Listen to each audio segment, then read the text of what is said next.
കേരള രാഷ്ട്രീയത്തിലെ പരിഹാസത്തിൻ്റെ കൂരമ്പായിരുന്നു വി.എസ്.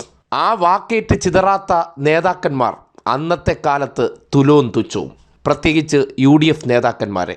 ആരോപണങ്ങൾ ഉയർന്നു വന്നാൽ വി.എസ്. അതിനോട് ലവലേശം വിട്ടുവീഴ്ച ചെയ്യുമായിരുന്നില്ല. ഉമ്മൻചാണ്ടി മുതൽ രാജഗോപാൽ വരെയുള്ള നേതാക്കന്മാർക്ക് ആ വാക്ക് തീക്ഷ്ണതയേറ്റ് ചിതറിപ്പോകേണ്ട സാഹചര്യമുണ്ടായിട്ടുണ്ട്. അതിൻ്റെ ചില ഓർമ്മപ്പെടുത്തലുകളാണ്. കേരള രാഷ്ട്രീയത്തിലെ വേറിട്ട ശബ്ദമായി വി.എസ്. മാറുന്നതും ഇങ്ങനെയൊക്കെയാണ്. പശുവിന്റെ ഇണയായിട്ടുള്ള കാളയോ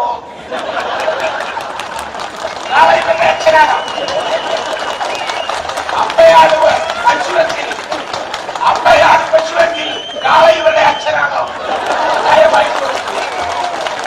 ഈ തരത്തിൽ വിവരമില്ലാതെ യുക്തിബോധമില്ലാതെ ജനങ്ങളെ പല്ലിക്കുക മാത്രമല്ല, ഞാൻ എന്റെ വാക്കുകൾ സംഭരിക്കുന്നു.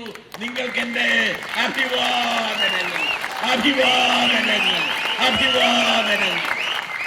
നമ്മളോട് ആരോടുമുള്ള വൈരാഗ്യമല്ല.